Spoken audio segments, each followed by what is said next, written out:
கிருஷ்ணகிரி அருகே தமிழ்நாடு மாநில சிறுபான்மையினர் ஆணையம் சார்பில் கல்லூரி மாணவ மாணவியருக்கு நடைபெற்ற பேச்சு போட்டி திரளான மாணவ மாணவிகள் கலந்து கொண்டனர்.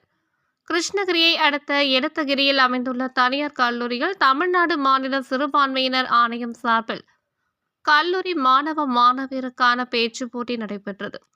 கிருஷ்ணகிரி மாவட்ட ஆட்சியர் திரு தினேஷ்குமார் தலைமையில் நடைபெற்ற இந்த பேச்சு போட்டியில் தமிழ்நாடு மாநில சிறுபான்மை ஆணையத்தின் துணைத் தலைவர் இறையன் பன் குத்தூஸ் சிறப்பு அழைப்பாளராக கலந்து கொண்டு பேசினார். தமிழ், ஆங்கிலம் ஆகிய 2 மொழியின் கீழ் நடைபெற்ற இந்த பேச்சு போட்டியில் தமிழில் ஒன்றே குலம் ஒருவனே தேவன், ஏன் வேண்டும் இடஒதுக்கீடு, இந்திய சமூக நீதி வரலாற்றில் தமிழ்நாட்டின் பங்கு, தமிழர்களாய் உயர்வோம், தலை நிமிர்ந்து நிற்போம் உள்ளிட்ட தலைப்புகளிலும் ஆங்கிலத்தில் In the idea of India, the right to distant commerce without morality ஆகிய தலைப்புகளில் பேச்சு போட்டி நடைபெற்றது. இந்த பேச்சு போட்டியில் கிருஷ்ணகிரி மாவட்டத்தை சேர்ந்த 15க்கும் மேற்பட்ட கல்லூரிகளில் இருந்து மாணவ மாணவியர்கள் கலந்து கொண்டு பேசினர். போட்டியில் கலந்து கொண்ட அனைத்து மாணவ மாணவிகளுக்கும் பரிசுகளும் வழங்கப்பட்டன. நிகழ்ச்சியில் கல்லூரி பேராசிரியர்கள், சிறுபான்மையினர் ஆணையத்தை சேர்ந்த உறுப்பினர்கள், திமுக பிரதிநிதிகள், மாணவ மாணவிகள் ஏராளமானோர் கலந்து கொண்டனர். நல்ல கிளாப்ஸ் இருந்துச்சு. ஒரு விஷயம் முக்கியமாக நான் சொல்லணும்னு நினைக்கிறேன். அதாவது பேச்சு போட்டிக்கு முதல் பரிசு, 2ஆம் பரிசு, 3ஆம் பரிசு அது இல்லாமல் மாநில அளவில் சென்று மாண்புமிகு முதலமைச்சர் அவர்கள் கையால் 1 லட்சம் ரூபாய் வரை பரிசு வாங்குவது எந்த அளவுக்கு முக்கியமோ, இந்த பேச்சு போட்டியில் பங்கேற்றிருப்பதுதான் சிறந்த.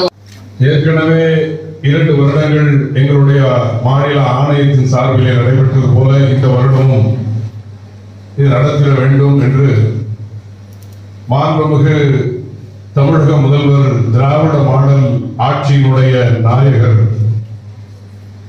மரியாதை தலைவர் தளபதி மு.க. ஸ்டாலின் அவருடைய ஆணை ஏற்று இல்லை என்று சொல்லுவதில்லையே, பொறுமையுடன் கேட்டு பாருங்கள், அவன் பொக்கிஷத்தை மூடுவதில்லை, இறைவனிடம் கையேந்துங்கள், அவன் இல்லை என்று சொல்லுவதில்லை.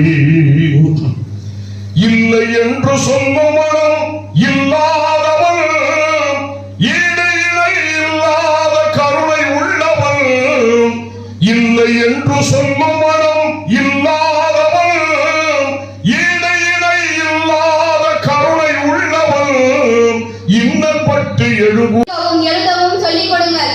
சில ஆண்டுகளுக்கு முன்னர் தமிழை 5ஆம் வகுப்பு வரை கட்டாய பாடமாக ஆக்கப்பட்டது. ஆனால் நமது படித்த மேதாவிகள் இருக்கிறார்களே, அதையும் ரத்து செய்துவிட்டனர். மீண்டும் அந்த சட்ட மசோதா இயற்றப்பட்ட சட்டம் மீண்டும் அமலுக்கு வர வேண்டும். 5ஆம் வகுப்பு வரை தமிழை கட்டாய பாடமாக வேண்டும். 4 சமயக்குறர்கள் மற்றும் மும்மூர்த்திகள், 2 காப்பியம், ஒன்றே குலம் ஒருவனே தேவன் என்று வாழ்ந்து கொண்டிருக்கும் அன்னை தமிழை வணங்கி இந்த அவையில் நான் பேசுவதற்கும் தலைப்பு இந்திய சமூக நீதி வரலாற்றில் தமிழ்நாட்டின் பங்கு என்ற தலைப்பில் பேச வந்திருக்கிறேன். நண்பர்களே, தமிழ்நாட்டின் சமூக நீதியின் வரலாற்று பக்கங்களை திருப்பி பார்த்தால் அதற்காக விதையிட்ட பல தலைவர்கள் தமிழ்நாட்டில் இருக்கிறார்கள் என்பதுதான் இந்த இந்தியாவிற்கு நாம் சொல்லும் செய்தி. உங்கள் தேடல் நியூஸ் சேனலை லைக் பண்ணுங்க, ஷேர் பண்ணுங்க, கமெண்ட் பண்ணுங்க, ஆல் பெல் பட்டனை கிளிக் பண்ணுங்க, மறக்காம சப்ஸ்கிரைப் பண்ணுங்க.